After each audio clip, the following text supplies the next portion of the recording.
On the 5th of October 1915, my great-uncle, Lieutenant Aubrey Hastings of the 7th East Surrey Regiment, was killed in France, blown to pieces in his trench during the Battle of Loos. I grew up with his story, reading the unhappy letters that he wrote amid the poppies of the battlefield, along with those of a grandfather and another great-uncle who survived. But this is the first time I've visited the cemetery at Fouquier-la-Bethune, where Aubrey's buried, one of some 900,000 British Empire dead of the First World War. Almost everyone in this country shares such links with that catastrophe for our forefathers and for Europe. It's a funny business, looking down at the last resting place of one of my own family whom I never met, who died in a struggle that I've spent decades reading about. Its horror is not in doubt. But where I part company from what we might call the Blackadder take on history is to believe that it was also futile, that it didn't matter which side won. In the 21st century, the British people are deeply wedded to the idea that the Second World War was our good war, the first our bad one. But what if we'd stayed out? What if Germany had won? In my opinion, the deaths of Aubrey Hastings and hundreds of thousands of his comrades were assuredly a great tragedy, but they were not for nothing. Many British people honour the men who fought and died with a mixture of sorrow and a sense of waste. A belief that no cause could have justified so horrendous a sacrifice. But 100 years after the outbreak, it seems time to revisit the reasons we went to war in 1914. I want to argue that far from Britain having plunged into a bloodbath we could have stayed out of, our part in the First World War was tragically necessary.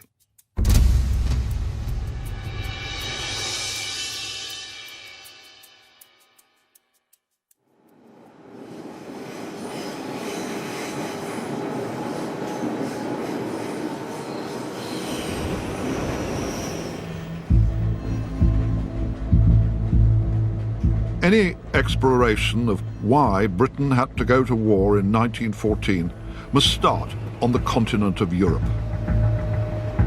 The spark was ignited in the Balkans on the 28th of June when Gavrilo Princip, a Bosnian Serb, shot dead Archduke Franz Ferdinand, heir to the Austrian throne. The empire's rulers immediately determined to exploit the outrage to justify invading neighbouring Serbia, where the murder weapons had come from. But the Russians were Serbia's close allies, and they made it plain they would fight to protect their fellow Slavs.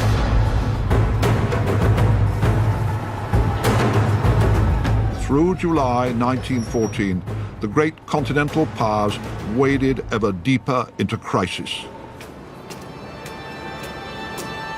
But from the outset, the key player was Germany.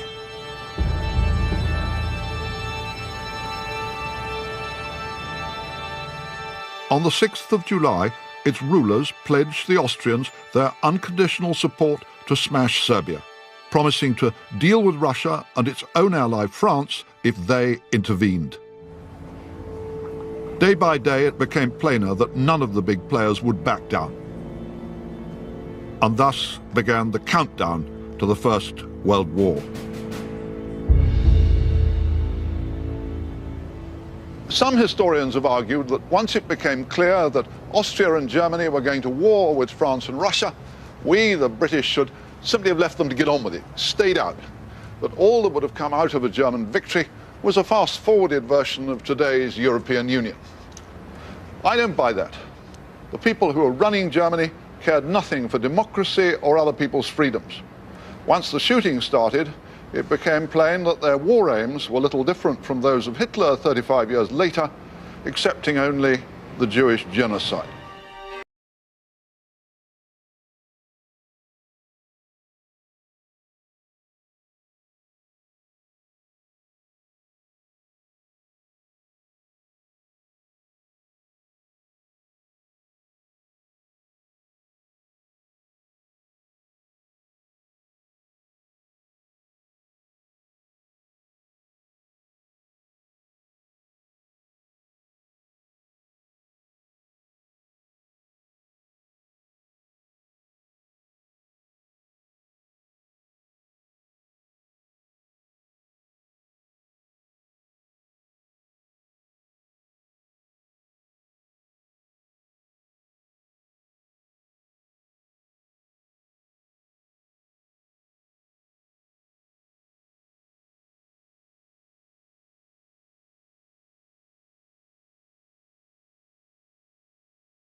The Reichstag dominated domestic affairs. It was the Kaiser, the so-called All-Highest, Wilhelm II, who still made every key appointment and controlled decisions about war and peace. Wilhelm was a weak man who sought to masquerade as a strong one, chronically unstable and prone to violent mood swings. He wasn't at heart a warmonger, as of course Hitler was, but he loved to play at soldiers. He offered threats and blandishments to other powers, which he always got in the wrong order.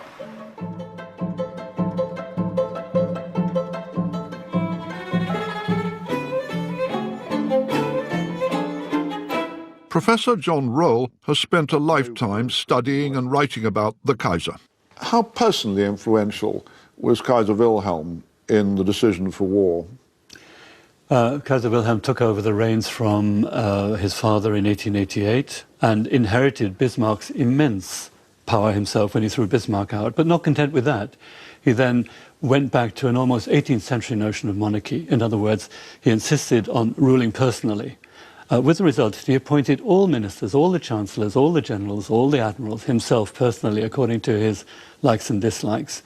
He was an extremely assertive bully. Well, it was just an extraordinary situation that you had a socialist majority, violently anti-militarist majority in the Reichstag, and yet exercising no influence at all, really, over this regime and foreign policy. Yeah.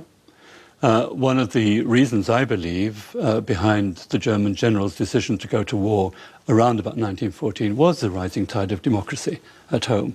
The thinking was, well, if we leave it too long, we will not be able to get our way and do what we really need to do to make Germany great. So we better go before that time comes. The most powerful institution in Wilhelm's empire, and indeed in all continental Europe, was the German army. The Kaiser was also eager to extend his power across the seas and personally promoted the creation of a big-gun navy.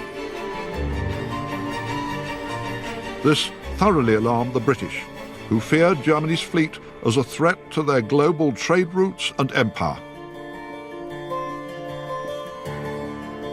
As Queen Victoria's grandson, Wilhelm retained some respect for her people, but he was determined that neither he nor his empire should defer to them.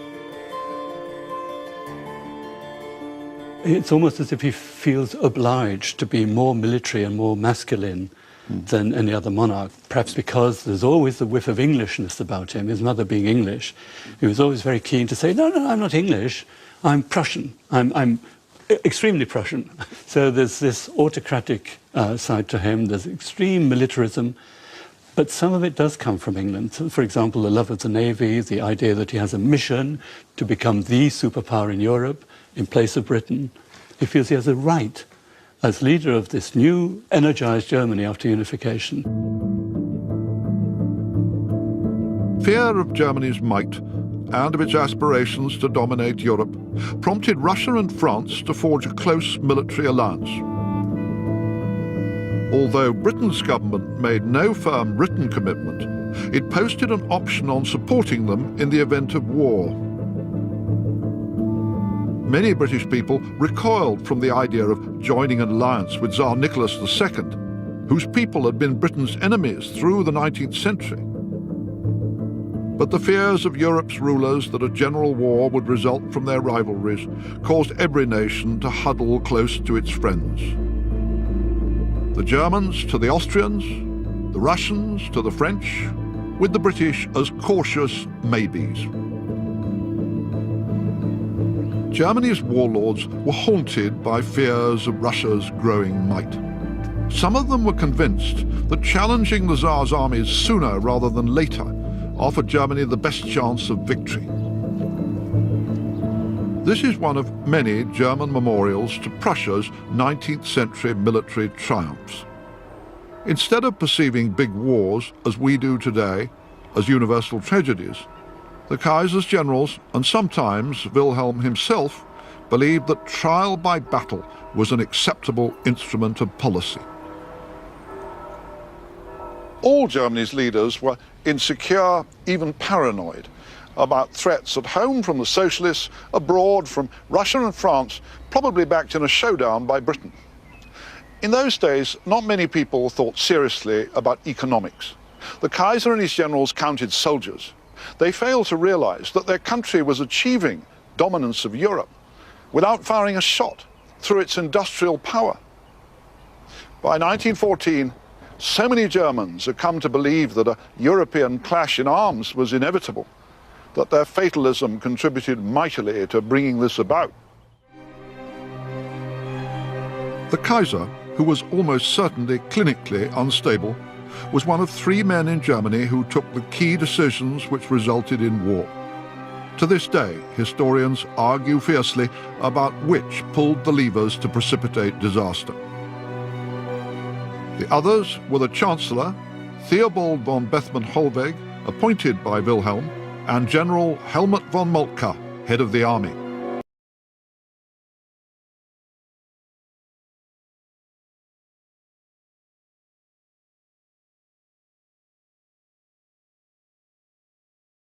Knowing that Russia was committed to protect the Serbs, pressed the Austrians to hurry their invasion to preempt the Tsar.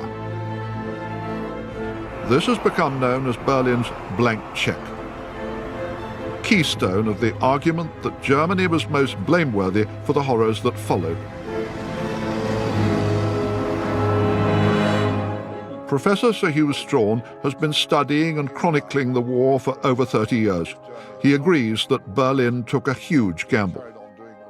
The Germans actively encouraged the Austrians not merely to invade Serbia, but to get on and do it even more quickly than they were ready to do it. Yes, partly because I think if they do it quickly, you'll get away with it. You'll be able to crush Serbia. There'll be a Balkan war that is over so quick that nobody will have time to intervene. So the presumption here is speed. And what Berlin is doing is constantly taking best case advice. You know, will Russia stay out of this war because they're worried there'll be a revolution in Russia?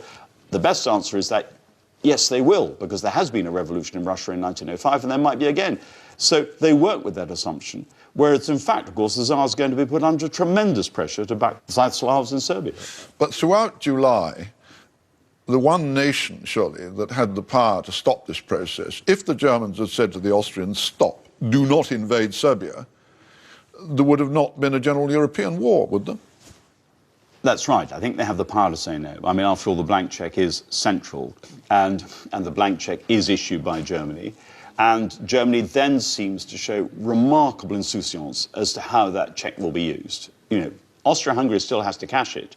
It's Austria-Hungary that has to initiate war. But absolutely, the balance then shifts to Berlin. And if any power has the capacity to stop it, it's Berlin, particularly at the very end of the crisis. Army Chief of Staff Helmut von Moltke, who answered only to the Kaiser, also played a pivotal role. On the 28th of July, Wilhelm and Bethmann-Hollweg experienced a brief panic attack. The looming war now looked far bigger and graver than they'd bargained for. But Moltke, on his own initiative, telegraphed the Austrians and urged them to hasten their attack. The Chief of Staff had long argued that if Germany must face a European showdown, it was better to have it before the Russians' big armaments expansion program was complete. At an Imperial Council meeting in December 1912, he's reliably reported as saying, "War, and the sooner the better." Annika Mombauer is a German scholar who's written a biography of the Chief of Staff which emphasizes his role in the July crisis.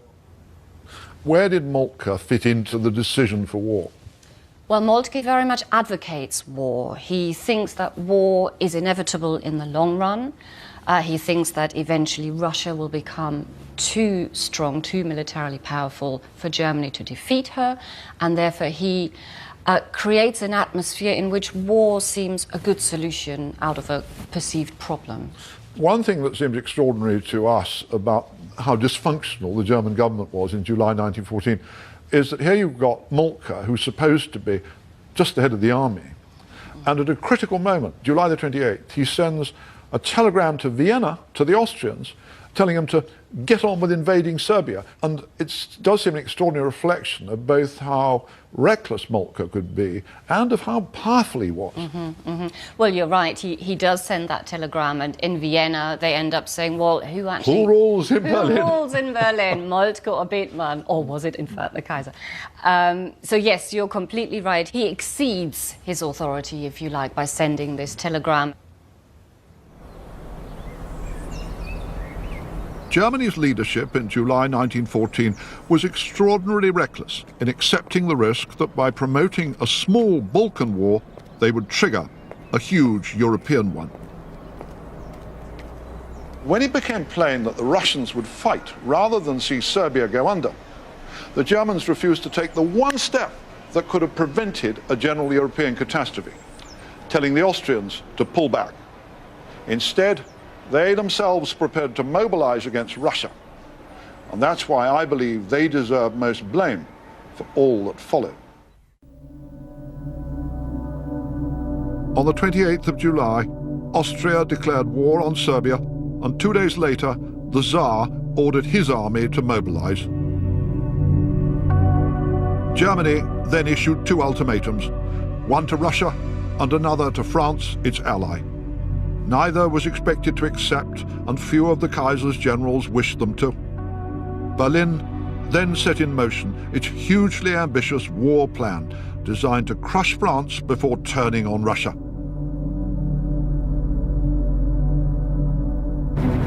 Created almost a decade earlier by Moltke's predecessor, Count Alfred von Schlieffen, the plan required an invasion of France by way of its back door through neutral Belgium.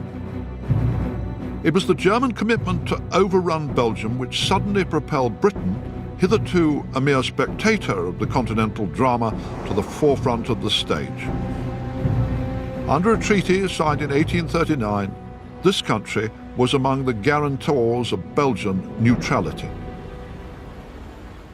I'm one of those who still wonder whether Britain really would have come in if it hadn't been for the invasion of Belgium. Moltke got this dead wrong, didn't he? He did. He was in an impossible situation, militarily speaking or strategically speaking, because Germany is, in a sense, encircled by France in the west and Russia in the east. And the only way he thinks he can win this war is by implementing the so-called Schlieffen Plan.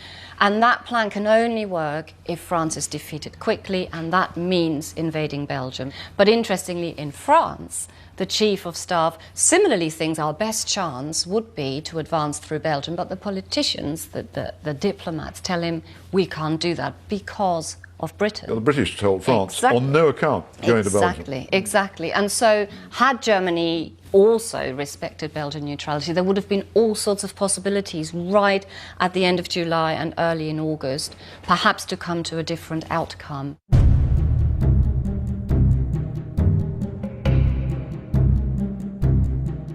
Thus, in the first days of August 1914, Germany prepared to invade and crush France in a campaign of 40 days before turning on Russia. Europe had a war, but must the British be in it? Would they fight?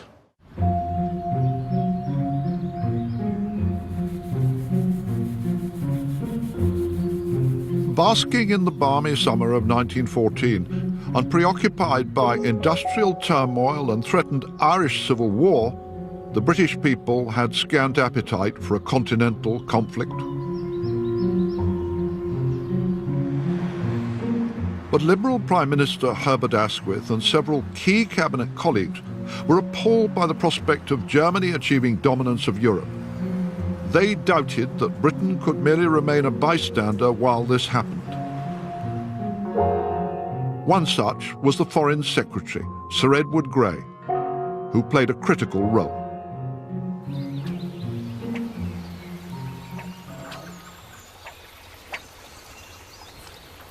Sir Edward Grey is traditionally seen as a reticent English gentleman whose grand passions were fly fishing and bird watching, both of which he wrote good books about. But more recently, he's become a focus of fierce controversy. Some historians claim that Grey made rash, secret commitments to the French, which dragged us unnecessarily into war. For centuries, It had been a British article of faith that a balance of power which denied absolute dominance to any one nation must be maintained on the continent. Between 1908 and 1914, when Grey was not casting a fly on bright waters, he held secret talks with the French about British support in the event of a German attack. The Foreign Secretary was less clever and less of a statesman than his admirers thought. But the claim that he should be damned for dragging Britain into an unnecessary war doesn't stand up. I suggest that Grey was a realist about the difficulty, indeed impossibility, of Britain simply standing by doing nothing while Germany conquered Europe. If the French and Russians had been beaten, as they almost certainly would have been if Britain hadn't come in, who can imagine a victorious Germany allowing Britain to continue ruling the waves and the world's financial system any more than Hitler would have done if Churchill had tried to strike a deal with him in 1940? Nothing Grey said beforehand could have deterred the Germans, because they had weighed Britain's military power and discounted it. The little British army seemed incapable of influencing a huge clash of continental hosts. The Royal Navy was thought irrelevant because, in the Kaiser's scornful words, dreadnoughts have no wheels.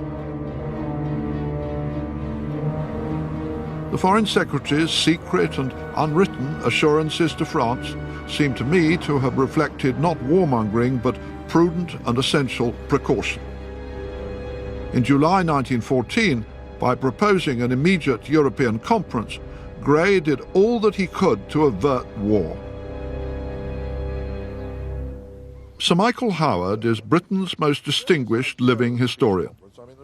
He and I have spent many hours discussing the vast puzzle of 1914 and, crucially, whether Britain could have done more to avert disaster.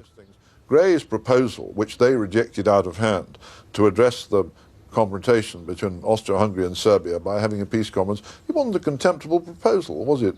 If they wanted a diplomatic outcome. I mean, it was absolutely typical Grey thing to do, a typical sort of liberal solution. And the Germans rejected it flatly. The Germans rejected it flatly because this would have meant letting down the Austrians, and they were not going to let down the Austrians. There was this sense throughout all classes in Austria, it is time to finish with the Serbs. If we don't finish with the Serbs, they will nibble us to death. This is the moment to strike. The Germans, knowing this was the case, were not going to bring in the Austrians to debate about what their future was going to be. So to that extent also, you could say that the Germans were responsible for not letting there be a peaceful settlement. On the 2nd of August, the Germans issued an ultimatum to King Albert of Belgium demanding passage for their armies. He flatly refused and appealed to Britain as a guarantor of his country's neutrality.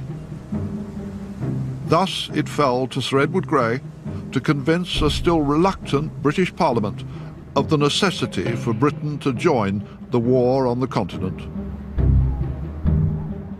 On the afternoon of the 3rd of August, Grey delivered the most important speech of his life to the House of Commons. By now, most of the cabinet believed that Britain must fight in the name of Belgium's rights. Could this country, Grey demanded, stand by and watch the direst crime that ever stained human history and thus become participators in the sin?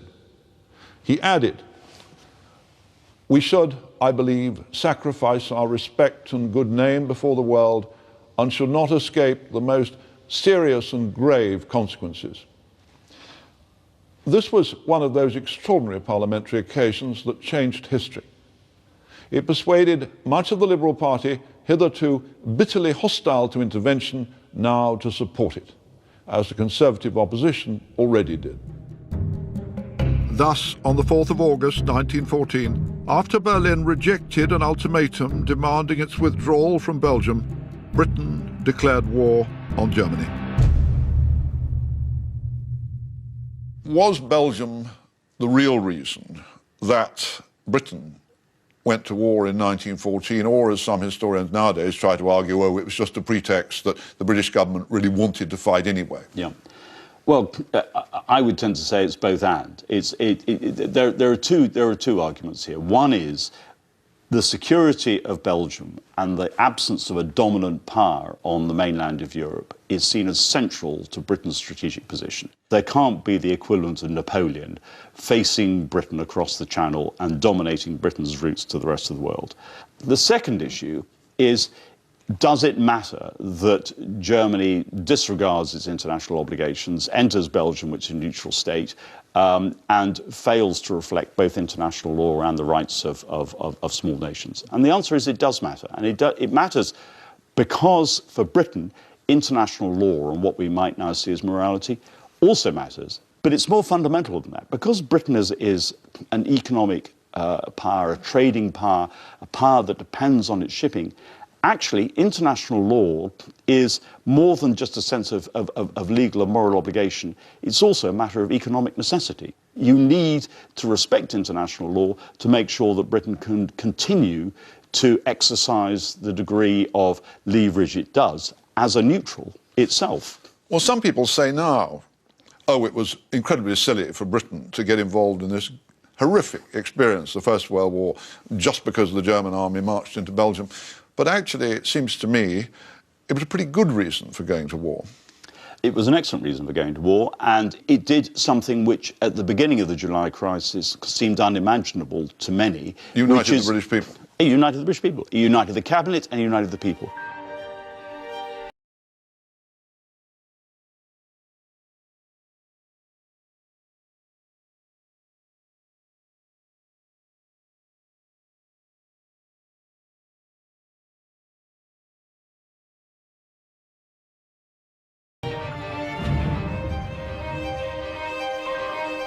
Within days, the first reports appeared in the world's newspapers describing the extraordinarily brutal conduct of German troops towards the Belgian people.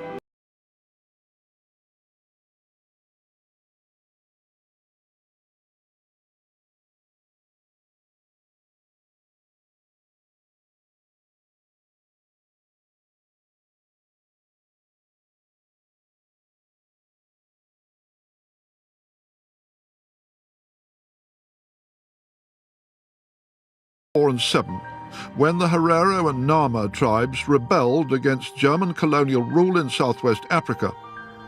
The Kaiser soldiers killed or deliberately starved to death almost 100,000 native people.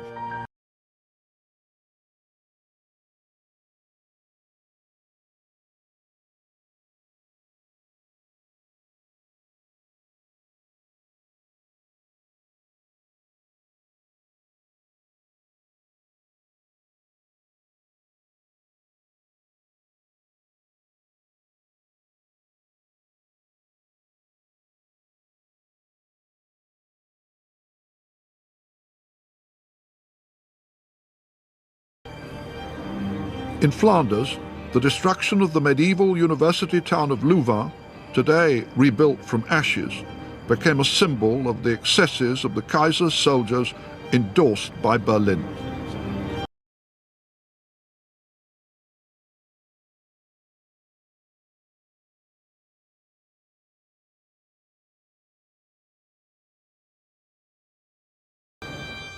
John, we're here in the University Library at Louvain. What happened here? Well, on the 25th of August, there was the sound of fighting. German soldiers shooting at what they claimed was a civilian insurrection. Round about 11 o'clock in the evening, this beautiful university library was broken into by the German soldiers and deliberately set fire. One young Jesuit, Father Dupérieux, had written in his notebook that he thought the Germans, in burning down the library, had done something as barbaric as the destruction of the Library of Alexandria in antiquity. This was seized by German soldiers and he was summarily executed. And by the 29th or the 30th, you have to imagine Louvain as an almost empty town. The population that hadn't been deported gradually straggled back in to find between 1,500 and 2,000 buildings destroyed, and well over 240 of their own townspeople had been killed. All armies in all wars can behave very badly. What seems different about what happened in Belgium in 1914 was that it wasn't just a question of the odd soldiers brutally murdering a few civilians. They were systematically shooting them in scores and sometimes in hundreds as hostages. You're quite right, but what we've just described in Louvain was a terrible incident, and it immediately grabbed the international headlines. But it was typical of something that happened across the whole invasion front in Belgium and also in eastern France. And it wasn't the worst case in terms of the death rate. Dinant was destroyed as a town and 674 of its inhabitants executed 2 days before. In cold blood. In cold blood.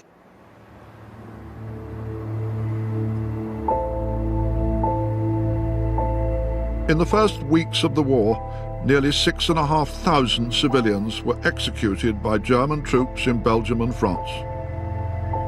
Berlin claimed that they were merely exacting legitimate reprisals for resistance by civilians, so-called francs-tireurs. But John Horne rejects this. You found no evidence at all of franc-tireur activity, did you, of guerrilla activity against the Germans? None. It was, apart from the odd, very isolated incident, but nothing which justified the German accusations, which was that there had been what they called a Volkskrieg, a people's war, a mass uprising. And the Kaiser, already by the 9th of August, only a week into the war, is accusing the King of the Belgians of fomenting such an uprising. It didn't happen. It was the institutional response of the German generals and right up to the Kaiser that seemed striking, and it does seem to say something about the character of the regime. That's right, because very quickly, what starts out as panics and localized responses by German soldiers is immediately endorsed by the whole German command structure. And then what swings into play is a series of very brutal reprisals which are justified in terms of German military doctrine as to what you do when you're faced with civilian uprising. For years, apologists for Germany claimed that the Belgian atrocities were figments of Allied propaganda. Some of the stories that made headlines in 1914, for instance, claims that thousands of babies were maimed by German soldiers, were indeed fabrications. But a big truth persists. The German army behaved with systemic barbarity during its advance across Belgium and France. Its actions persuaded many hitherto doubting British people that they had chosen the right side in the ghastly conflict that was unfolding. Some historians today claim that the British government's decision to go to war in defence of Belgium's neutrality was simply a fig leaf, a pretense, when really it was all simply about supporting the French against the Germans. I'd put it a bit differently. Yes, it's true that some key ministers wanted to fight anyway. But Belgium provided a tipping point. All sorts of British people who cared nothing for Serbia or Russia could easily get their minds around the notion that it was outrageous that the most powerful army in Europe proposed to crush beneath its boots a small state simply to serve the convenience of the Schlieffen Plan. And wasn't that indeed a decent and honourable reason for Britain to go to war? Had Germany been victorious on the continent, Britain would have found itself in a desperate and lonely predicament. If the Germans had won, and now I hypothesize, there would have been an Anglo-German war within a matter of years. The fear in Britain was that a power which unified the continent would then be in a position to challenge Britain's command of the sea. If she challenged and successfully overturned Britain's command of the sea, not only would we no longer have an empire, we would be at the mercy of whoever commanded the whole of Europe. That was what the British feared. That was what... And they were right to fear it. And they were right to fear it because there was a substantial element in Germany, led by the Kaiser, whose one objective was to challenge Britain as a world power, to build a great navy which could then defeat the British, and Germany would then become a world power at the expense of the British. So if the Germans had won the war, I see no way in which they would not have used their dominance of Europe to bring the British down. So we would not have avoided a war, we would only have postponed one.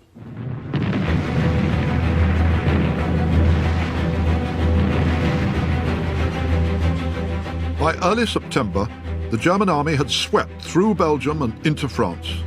With Berlin believing that its victory was imminent Chancellor Bethmann Hollweg drew up a list of his country's demands at the peace talks. They included seizing large swathes of land from both France and Russia, annexing Luxembourg, making Belgium and Holland vassal states. The September Plan, as it became known, was designed to secure Germany's absolute political and economic control of Europe. But in the second week of September, the French army achieved a historic victory in the Battle of the Marne, driving back the Germans from the gates of Paris. What followed, in the autumn of 1914, finally wrecked Germany's dream of swift victory. It also witnessed the first big and seriously bloody battle of the war for the British. In October, the British Expeditionary Force marched towards the old Belgian cloth town of Ypres, Wipers, as millions of British soldiers came to know it. They arrived there just in time to clash head-on with a massive enemy offensive, the last great German effort to win the war by Christmas. What took place in the 5 weeks of battle around Ypres set the pattern for the vision of the First World War, which has been etched into our national culture ever since.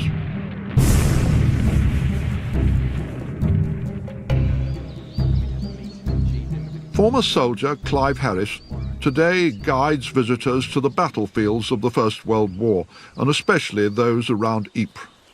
But you can see it's shell-torn. He's brought me to Polygon Wood, one of the most famous or notorious landmarks of the desperate struggle in 1914.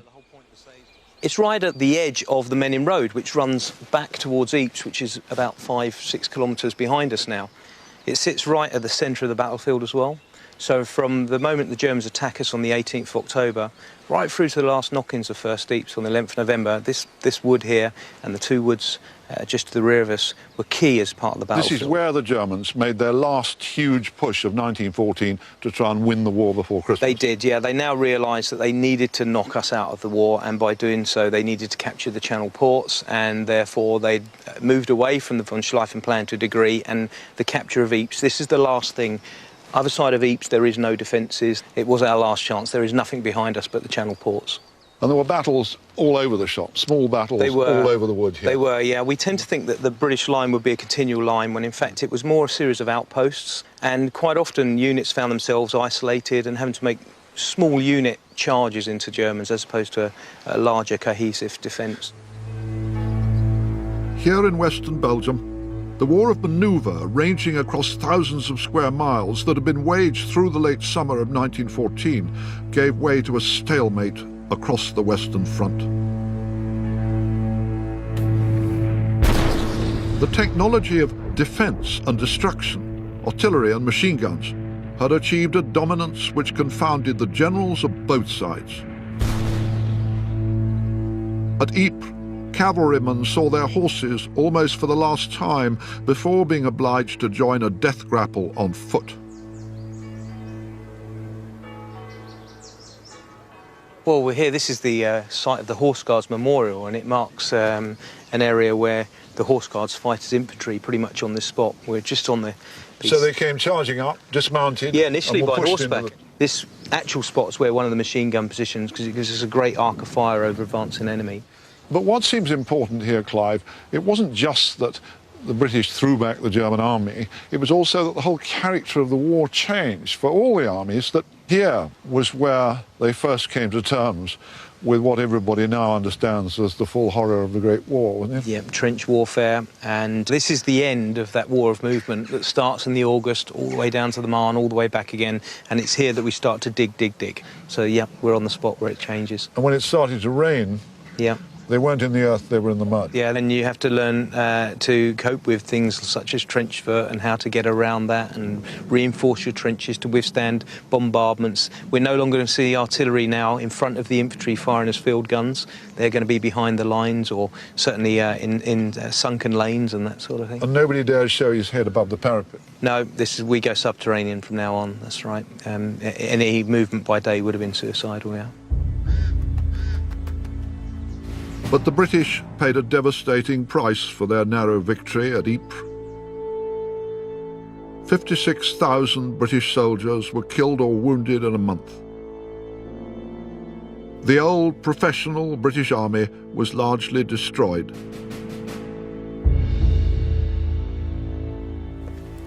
Thereafter, it would be civilian volunteers and later conscripts who accounted for the overwhelming majority of the 6 million British soldiers who eventually served.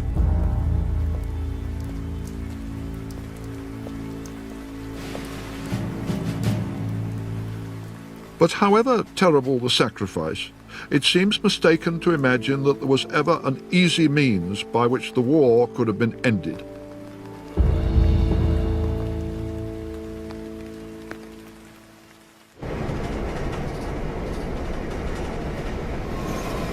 Gentlemen, our long wait is nearly at an end.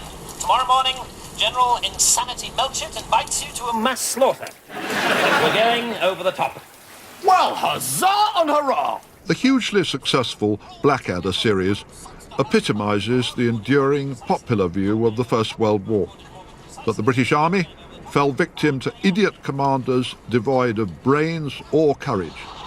Well, best of luck to you all. Sorry I can't be with you, but obviously there's no place at the front for an old general with a dicky heart and a wooden bladder. Well, Chuff then. See you all in Berlin for coffee and cake. Most of the war's commanders really were pretty unlovable and unimaginative men. But once the most powerful industrial states in Europe were locked in strife, it seems wrong to imagine that even a Wellington or Napoleon could have found an easy road to victory. George Orwell wrote a generation later that the only way to end a war quickly is to lose it. He was right. The trench stalemate on the Western Front posed intractable problems which no commander proved able to solve. Generals needed to be able to control their forces by telephone and could only do so from behind the front rather than at the head of their troops as on history's battlefields. But the price of long-distance command was to create a divide between the top brass in their chateaus and their men calf-deep in mud, which has made an enduring and bitter impact on posterity's view of the war. In the summer of 1918, Allied forces finally broke the stalemate on the Western Front and pushed east across France, with the British Army taking more prisoners than all their Allied partners put together. The Germans, exhausted and demoralized, fell back in growing disarray until an armistice was signed on the 11th of November.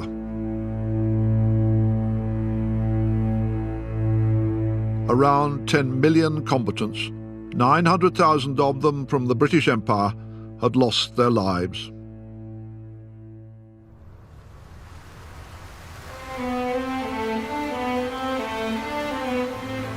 Two months after the shooting stopped, the victorious Allies convened a peace conference at the Palace of Versailles outside Paris. Their task was enormous, their purposes the most ambitious in history. The Versailles summit has often since been branded a failure which condemned Europe to a further generation of strife.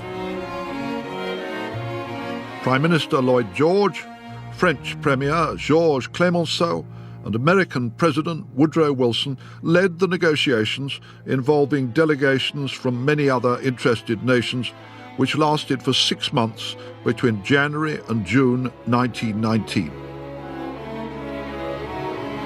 Their intention was to produce a treaty that would not only reshape Europe, but also ensure that there could never again be a great war by disarming the Germans and making them pay the costs of the conflict. Historian Margaret Macmillan is the author of the most compelling and vivid modern narrative of what happened at Versailles. What was at stake for the Allied powers at Versailles? I think they had two things they had to think about. They were deeply concerned about the state of Europe, and indeed their own countries included. There was real fear of revolution, and they were worried that the situation might deteriorate. What was also at stake, of course, is they were democracies, and they had to think of their publics. And the publics had been led to believe, and had been kept going in the war by the promise that it was going to make a much better world. And so what they had to try and do is create a better world to appease. Incredibly ambitious objectives. It was very ambitious, but then, of course, the First World War is so unusual compared to earlier wars because it was so exhausting that you couldn't just say at the end of it, well, that's it, done, we'll make a few border changes and we'll go back to normal. You couldn't go back to normal. I seem to remember that the Germans eventually paid less than they had made the French pay after they beat the French in 1871. But what the Allies couldn't say to their own people was, look, there's no way Germany can pay what really we need to rebuild, because their own people had suffered so much, and so they had to put a bill in. But what they did was they fudged it. They divided the total reparations bill up, so the Germans only paid a fraction. Once they'd paid the fraction, they'd pay the rest, which of course the Germans never wanted to do. The Allies really failed afterwards to convince their own peoples that their cause had been just, didn't they? Well, I suppose the problem with the First World War is that the expectations are so high, the promises are so great, and all sorts of promises, as we know, are made during the war to try and keep people in the war. But there's no way that all those promises can be cashed in after the war is over. Abuse fell upon the Versailles Treaty almost before ink was dry on the signatures. The economist John Maynard Keynes, one of the British Treasury delegation, published a scathing broadside entitled The Economic Consequences of the Peace. A strong German sympathizer, Keynes made a case that the terms imposed upon Germany were both morally unjust and economically foolish. How influential was Maynard Keynes in his book, The Economic Consequences of the Peace, which absolutely damned Versailles? It was very influential. I mean, he wrote it very quickly. It became a bestseller immediately, and it's been in print ever since. And it's a brilliant polemic. It's not fair. He paints this picture of these greedy, selfish, hard-hearted, cynical men dividing up Europe, punishing Germany, and they're just making a complete mess of it. I think there's also, he represents a whole generation of younger people who had supported the war, believing that the world was going to be a better place, and when they saw it wasn't going to be, they reacted and blamed the people who were trying to make peace for everything. I would have thought one of the huge unfairnesses of Keynes' book is that he never set it in the context of saying, all right, even if the Allies have made a fumbled, bungled peace, if the Germans had won, and if the Germans had been making the peace, it would have been a vastly crueler and worse one for Europe. Well, I think there's plenty of evidence that what the German High Command, and they were basically in control of Germany by this point. By 1918, you had a military dictatorship in Germany. And what they were planning were pretty extensive annexations of other people's lands in the West. And in the East, they were planning to extend their influence. In the Treaty of Brest-Litovsk, they had forced the Bolsheviks, who were desperate, to give over whatever gold they had left. They'd set up an independent Ukraine. I mean, the evidence is, unless they'd had a complete change of heart, it would have been a very harsh peace. Today, an awful lot of people have come to feel a real guilt about the Treaty of Versailles. Oh, it was an unfair treaty to Germany, that it contributed to the rise of Hitler. It got it wrong. Was it the harsh, vindictive treaty they claim? The trouble with the treaty, I think, is that it appeared to be harsher than it actually was. And of course, it was all about implementation. And in the end, most of those clauses, which limited German power and forced Germany to pay reparations, were not really implemented fully. And so I think there's a perception of the treaty as very harsh. My question always is what would you have done otherwise? How would you have treated Germany if you felt it had caused the war and caused this catastrophe for Europe? What would you have done? Wouldn't you have tried to limit its power? Because Versailles failed to deliver a lasting peace, it has become unjustly blamed for the fact that a Second World War had to be fought. In truth, so many violent forces and crises shook Europe between 1919 and 1939 that it seems absurd to blame the peacemakers for having failed in their grand purposes.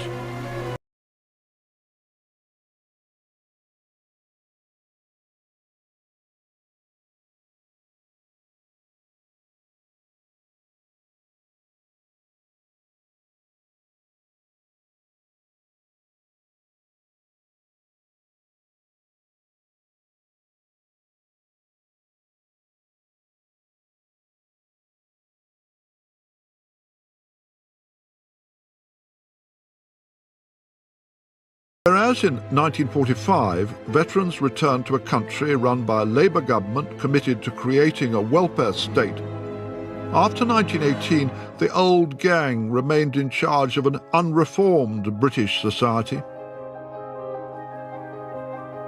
Those who had fought felt that they had been sold a false bill of goods.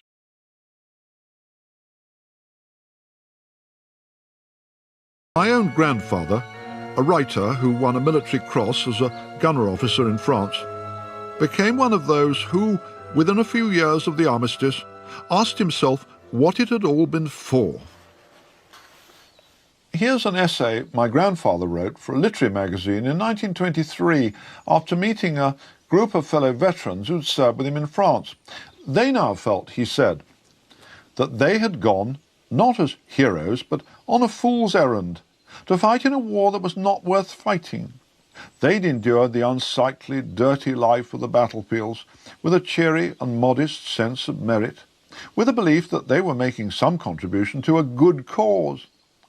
But now, it transpired, this had been a stupid article of faith, which was exploded.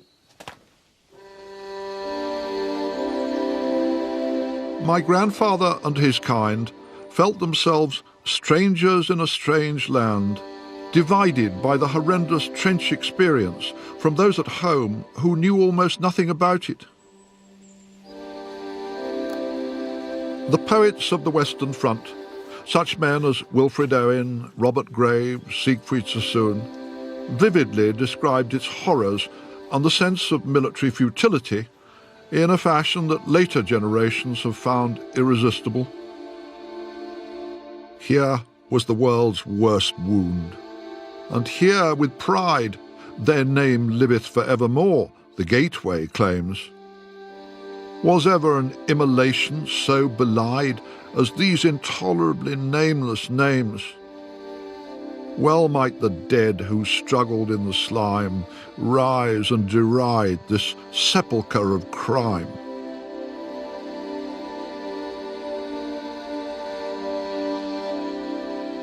But Sassoon and his kind never addressed the huge question of how on earth Britain could have escaped from the war except by conceding defeat. It's a weird British thing that while we're hugely proud that our forefathers fought Hitler, we seem almost ashamed that they fought the Kaiser.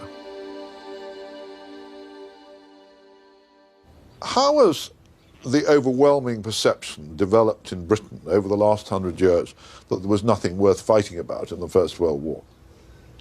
Well, the interesting point is not so much that after the war opinion changed or opinion veered to the point when it said that was a bad war, it was badly conducted, it was a waste of time, a waste of blood, and it should never have happened. Nobody thought that in 1918. I think nobody thought that for another 10 years, until about 1928 and 1930. The poets did. The poets did, but the interesting thing is whether people would have been interested and affected by what the poets wrote. They became expressive of a public opinion in 1928. They weren't expressive in 1918. By the end of the 1920s, there's this worldwide slump.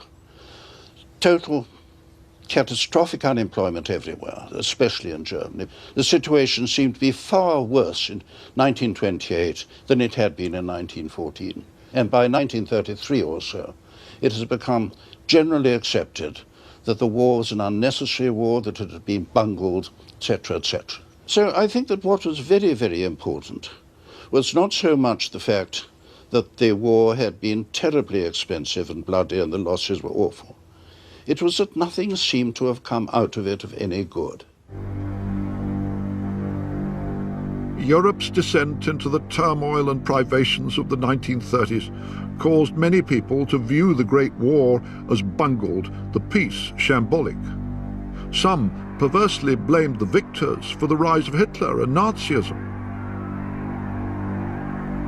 While many people today still think of the First World War as a bad war, the second has come to be seen by contrast as a virtuous crusade against the Nazi architects of genocide. Nobody went to war in 1939 to stop the Germans massacring the Jews. I mean, sad though maybe you say that, partly because, of course, the serious massacres hadn't yet begun, but principally because Germany might be doing awful things, Nazi Germany, domestically, but in those days nobody saw that as an obligation to go to war in the way in which we would today. So in some respects, both wars break out for similar reasons. Great power rivalries and the concerns of the balance of power within Europe and what is happening within Eastern Europe. They're remarkably similar in their causation. And it is perverse that we have closed the Second World War as the good war and the First World War as the bad war. And of course, we have not remained sufficiently, I'm talking we as British now, have not remained sufficiently independent-minded or sufficiently historically aware to put these things in our own and a proper context.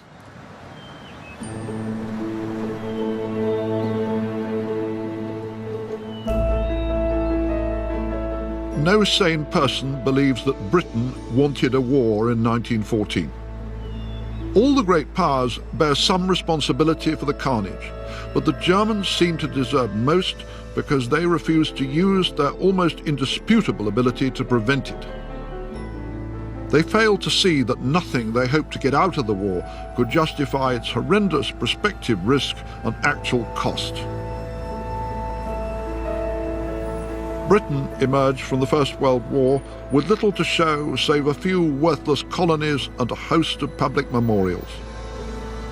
But the right questions to ask about the conflict and the nation's sacrifice today are whether we could justly or sensibly have stayed out of it. And what would have befallen Europe if the Kaiser's Germany had won? I'm imagining Whitehall as it was on the 4th of August, jammed with expectant people about to be swept away by the most dreadful cataclysm in European history. Nobody in their right mind would suggest making the centenary of 1914 an occasion for celebration. But we should have the courage to tell our children and grandchildren that the wartime generation did not fight and die for nothing. That if their enemies had prevailed, Europe would have paid an even more terrible forfeit.